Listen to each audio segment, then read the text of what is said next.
I expect for them to play the way they did because they're playing for Coach Bisaccia. There's no question about it. Rich is a good dude, and whenever you have a good guy like that, and players know it, they go out there and they just execute. And we saw that execution against the Broncos. I'm happy for him. He got his first win as a head coach, and hopefully he'll have many, many more. Remember the first 4 weeks of the season when Teddy Bridgewater didn't throw a pick? Everybody was like, oh, this team, they have a chance to be different. Yeah. He's thrown 4 in the last 2 games. He threw 3 on Sunday. I mean, listen, Bridgewater also was not good with Carolina.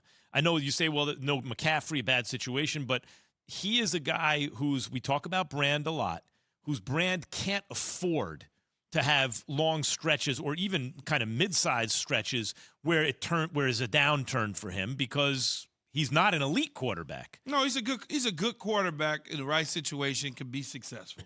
Right. That's what it is. Right. I mean, they started off 3-0. They were at that time what their record indicated. Now, that's not the case. They are what this record says, which is a 500 team that's sputtering along. A version of Baker Mayfield, Jimmy Garoppolo, maybe on the low end, but the point is a normal good player, not a superhuman good player, whose success depends greatly upon his surroundings and the position he's in. But the Bisaccia thing, Key, I'm with you. I predicted I don't know if you heard about this TV show. Have you heard about it yet? Another plug. The point is, I talked about we make bold predictions. Figured that the Raiders, figured that the Raiders would do that because of what you said, Bisaccia. Like when you have a coach who just had to resign because of that, you can't tell me no one else in that locker room was like, man, this dude, right? Like little things have to come out here and there. Okay. On the other hand, so you're shedding him, and in exchange, you're getting a guy who I have not heard a bad word said about Bisaccia by anyone. But the thing is there's nobody else that's gone from the team, from the coaching staff, other than Gruden. You're not losing the defensive coordinator. You're not losing the position coaches. They're all still there. The only thing Rich Bisaccia has stepped up and done is give instructions and advice on how to go about doing things on certain downs and distance and timeouts and things of that nature. And the players will rally around that positivity. Because there's a lot that go on with certain head coaches. Everything is just, no matter what people think about, just negative. Yeah. The energy, just the feel of it. Now, all of a sudden, you got such this amazing, positive individual that is taking over and uplifting the rest of the team in the locker room. They're going to go out there and run through a wall for him. Especially against the team. It's not like they were visiting a juggernaut of a team. So I try to tell you, sometimes the schedule is the best medicine, right? Depending upon who you play and when you play. And just to add on to Key's point, there's something, and I can only speculate on this, but there's certain people that like I can watch a lot of NBA games and hear like what guys say.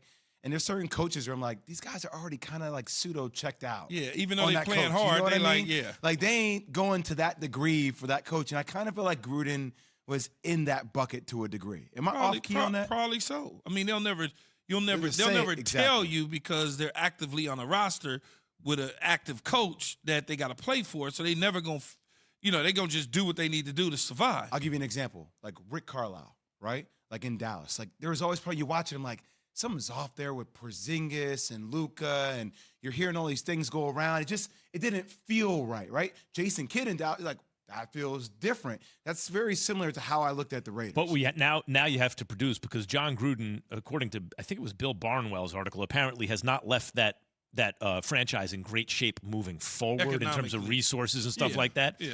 So it could be that if they're strapped and they don't start doing well, Gruden won 4 games, year 1, then 7, year 2, then 8, year 3, and then they were winning this year. And so it could have the appearance of Gruden had them going in the right direction, and then they started going in the wrong direction. Well, it depends on what you get out of the players, right? The players all of a sudden will emerge in that economic situation that you're in will not even matter because the players that you got there will eventually start to develop under the direction of the coaching that they're getting now opposed to the coaching they were getting before. It does seem like the move to Vegas, they wanted to set that up just right. They went and hired a big, high-profile coach. They gave him a 10-year deal.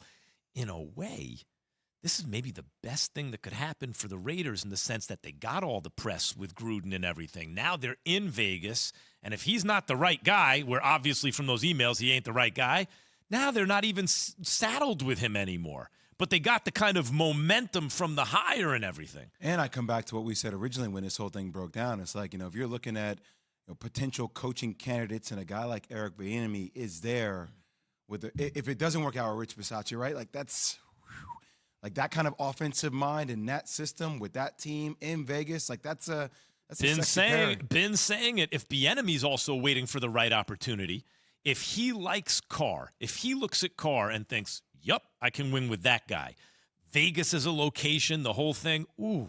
And what happens is like John called the plays. He was in total control of the offensive side of the ball. Now you got like Greg Olsen calling the plays. He doesn't have to.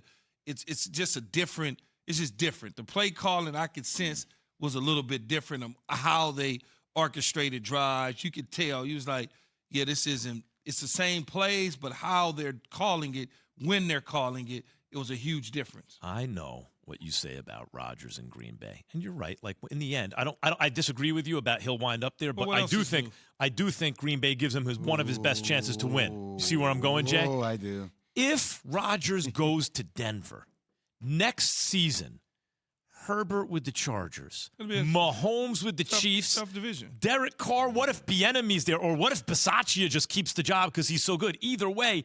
And Aaron Rodgers in Denver. Oh, my God. He may stay. He may go. Who knows? Oh, I just need to see that. I need to see a division with 4 quarterbacks like that, where you look at them and you go, is Derek Carr kind of bringing up Derek Carr is balling this year. If that dude is the worst quarterback in your division.